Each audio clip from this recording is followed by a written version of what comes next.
Tandis qu'il montait dans sa camionnette, à l'extérieur de son épicerie, il nous dit: Continuez de travailler, les gars, mais plus vous oublierez rapidement votre besoin de toucher un salaire, plus votre vie adulte en sera facilitée.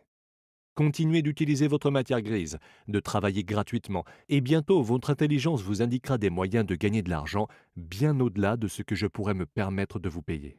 Vous verrez des choses que les autres gens ne voient jamais. La plupart des gens ne discernent pas ces occasions, car ils ne recherchent que l'argent et la sécurité.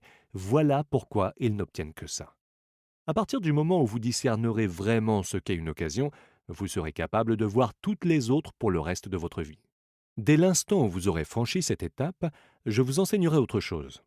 Retenez bien ce que je viens de vous dire et vous éviterez un des pires pièges de la vie.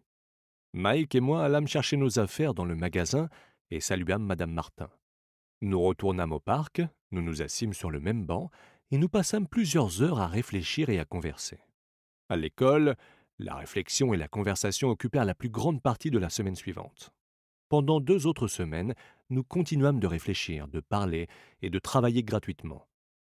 À la fin du deuxième samedi, je saluai de nouveau Madame Martin et je regardais le présentoir de bandes dessinées avec un regard allumé par l'envie.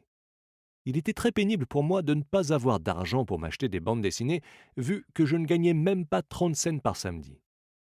Soudain, alors que Madame Martin nous saluait, Mike et moi, je la vis accomplir une tâche que je ne l'avais jamais vue faire auparavant. Madame Martin était en train de découper en deux la page couverture d'une bande dessinée. Elle conservait la moitié supérieure de la couverture et jetait le reste de la bande dans une grosse boîte en carton. Quand je lui demandai ce qu'elle faisait avec les bandes dessinées, elle me dit: Je m'en débarrasse. Je remets la moitié supérieure de la couverture au distributeur pour obtenir un crédit quand il apporte de nouvelles bandes. Il doit passer dans 1 heure. Mike et moi attendîmes pendant 1 heure. Le distributeur arriva peu après, et je lui demandai si nous pouvions obtenir les bandes dessinées que Madame Martin avait amputées d'une partie de leur couverture. Ce dernier eut la réplique suivante: Vous pouvez les prendre si vous êtes au service de ce magasin et si vous ne les revendez pas. Notre association renaissait. Il y avait chez Mike une pièce en trop au sous-sol dont personne ne se servait. Nous avons commencé à y empiler des centaines de bandes dessinées. Peu de temps après, notre bibliothèque de bandes dessinées fut accessible au public. Nous engageâmes la jeune sœur de Mike, qui adorait étudier, à titre de bibliothécaire. Elle faisait payer 10 cents comme prix d'entrée à chaque enfant pour la bibliothèque, laquelle était ouverte de 14h30 à 16h30 chaque jour après l'école. Les clients, qui étaient en fait les enfants du voisinage, pouvaient lire autant de bandes dessinées qu'ils le désiraient pendant 2 heures. C'était une véritable aubaine, étant donné que chaque bande dessinée coûtait 10 cents.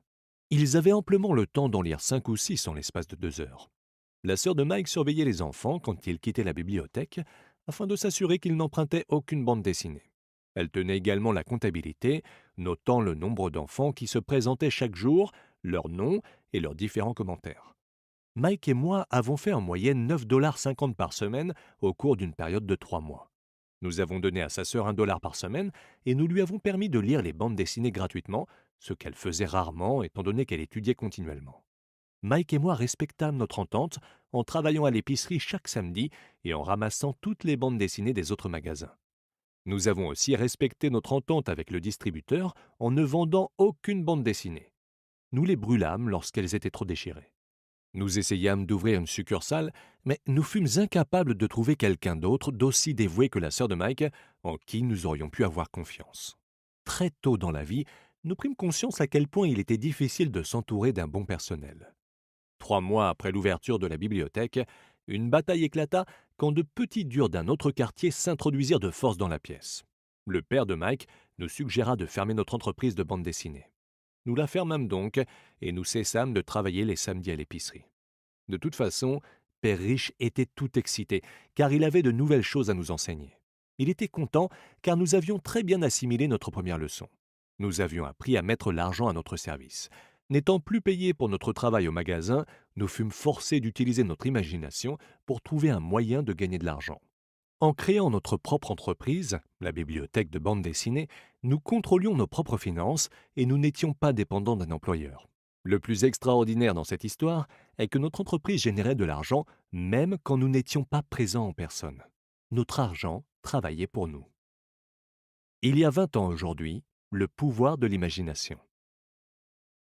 À l'ère de l'information et de l'Internet, des millions d'individus de moins de 30 ans s'enrichissent en utilisant leur imagination pour créer des applications qui changent le monde.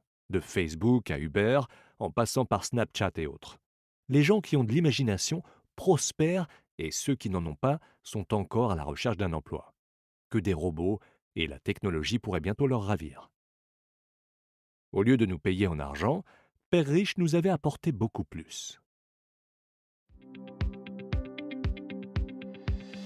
Chers auditeurs, nous espérons que vous avez aimé ce livre. Vous pouvez écouter la version intégrale du livre en suivant le lien dans la description. Si vous voulez participer au tirage au sort de cadeaux sympas, abonnez-vous à la chaîne, cliquez sur « J'aime » et laissez un commentaire sous la vidéo.